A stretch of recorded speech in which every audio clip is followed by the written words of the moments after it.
მოდი სამართლებრივი შეფასებით დავიწყებ, თუმცა მგონია, რომ მინიმუმ ორი პერსპექტივა არსებობს ამ ქართველი შვილის თემასთან დაკავშირებით, რაზეც უნდა ვისაუბროთ აუცილებლად. პირველი სამართლებრივი ნაწილი არის შემდეგი.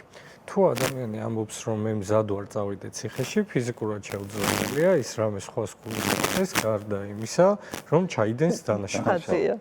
თუ ადამიანი გამოდის საჯაროდ და ამბობს, რომ მე ვაფუძნებ ორგანიზაციას, რომლის მიზანიც იქნება რაღაც განსხვავებული იდეოლოგიის ადამიანებთან ბრძოლა, ეს პირველი ნაწილია და ამ ბრძოლის მეთოდად მე განვიხილავ დანაშაულების ჩადენას.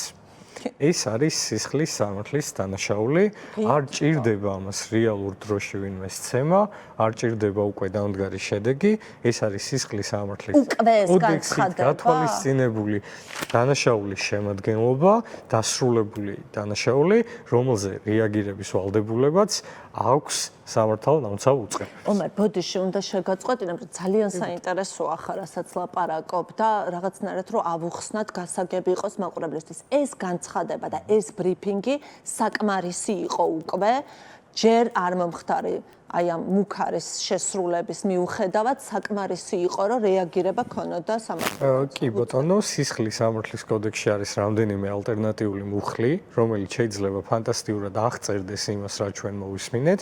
არც ერთ მათგანს არ ჭირდება, რომ ამ ადამიანებმა ჩაიდინონ დანაშაული, იმგვარი დანაშაულებრივი ჯგუფის შექმნა, რომლის მიზანია იდეოლოგიური დისკრიმინაციული საფუძვლით და მიზნით ადამიანების დევნა და სისხლის სამართლის დანაშაულების ჩადენა, ის არის უკვე დანაშაული პრესკონფერენციის დამთავრების მომენტიდან ეს დანაშაული იყო ჩადენილი.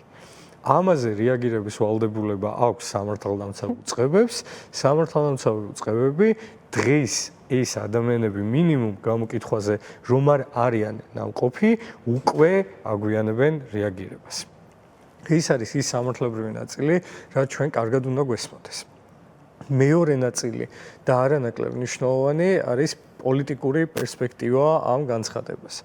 და რატომ აძლევ უფლებას იურისტის ამბოიდან და პოზიციიდან ვისაუბრო პოლიტიკურ პერსპექტივაზე.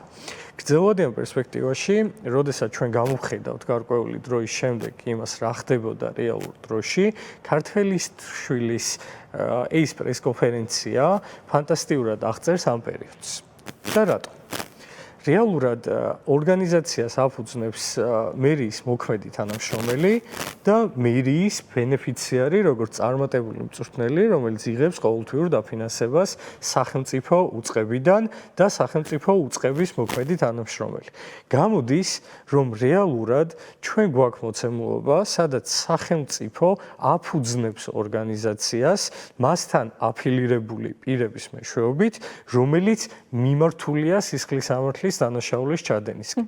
და ხაზგასმით მინდა აღვნიშნო. ძალიან მნიშვნელოვანი და საგულისხმოა ტერმინები, რომლებსაც ისინი იყენებდნენ სამიზნე, ესე ვთქვათ, მიზანჯგუფების აღსაწერად. ეს რამდენიმე ტერმინი, რომელიც გამოყენებული იქნა, გაუკუგმართებული იდეოლოგია, აგენტები, შეცდომაში შეყვანილი ადამიანები, გარედან და უცხოური ჩარევით, ესე ვთქვათ, მიზანმიმართულად მოქმედი ადამიანები, რომლებიც გაცნობიერებულად ესხმიან თავს რაღაც ღირებულებებს და ასე შემდეგ.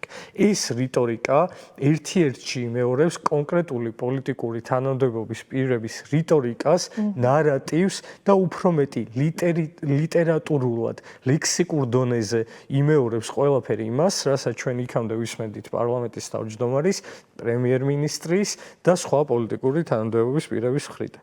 რაც ნიშნავს შემდეგს. კიდევ ერთხელ გრძელვადიან პერსპექტივაში, როდესაც ჩვენ დავიწყებთ არა მხოლოდ გიორგი ქართველიშვილის მოქმედების სამართლებრივ შეფასებას, არამედ ქართული ოცნების მოქმედებების შეფასებას დროში და სივრცეში.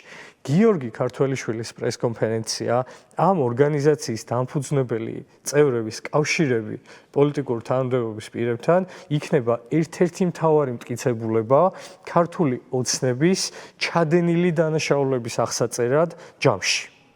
ეს არის ის სამართლებრივი შეცდომა, შეიძლება ვინმეს ერთი შეხედვით კარგი დიად ეჩვენა ამ ადამიანს, ეხლა ხო ფანტასტიკურად ხვდებით, რომ ის ფიზიკურად არტიკულირებას ვერ მოახდენდა იმ ყველაფრის, რაც ისაუბრა პრესკონფერენციაზე, ვინაიდან ჩვენ ვიხილეთ მისი არამომზადებული, ესე ვთქვათ, არასუფლიორით ნასაუბრები ტექსტიც და ძალიან დიდი რადიკალური განსხვავება პრესკონფერენციის ტექსტუალურ ნაწილს და მე უკვე დასმულ კითხვებზე მის პასუხებს შორის, ხო?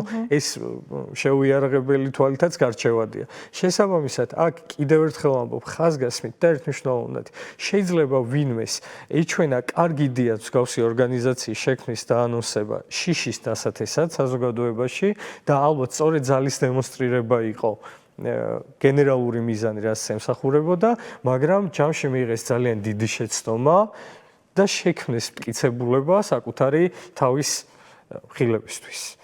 კიდევ ერთხელ ვამბობ, ეს პერსპექტივა არის ძალიან მნიშვნელოვანი, მიუხედავად იმისა, თემა შემოგდებულია თუ არ არის შემოგდებული, ეს არის კლასიკური გაგებით სამართლებრივი შეცდომა, რომელიც ჩვენ გვინახავს ძალიან ბევრჯერ. ჩვენ შეგვიძლია ვილაპარაკოთ აფრიკის ქვეყნებში ჩადენილი დანაშაულების პერსპექტივიდან, რაზეც ნამსჯელი აქვს ააგის სასამართლოს, შეგვიძლია ვისაუბროთ ადამიანის უფლებების ევროპული სასამართლოს პერსპექტივიდან, მათ შორის სერბეთის კონტექსტში, სადაც სწორედ მსგავსმა შეცდომებმა გახადა შესაძლებელი, კიდევ ერთხელ ვამბობ, გრძელვადიან პერსპექტივაში სამართლებრივი შეფასება პოლიტიკური აქტორების. გიორგი ქართველიშვილის შემთხვევა, რაც არ უნდა ცალკე აღებული კონკრეტული პიროვნება, უმნიშვნელოდ გვეჩვენოს, ან თემა გვეჩვენოს შემოგდებულად, არის სწორედ მსგავსი კალიბრის მტკიცებულება, რომელიც აღწერს ჯამში ქართულ ოცნებას, მის საქმიანობას და განსაკუთრებით ბოლო პერიოდს, რომელიც ხასიათდება ადამიანების დევნით და მათ მიმართ სისტემური აგრესიით.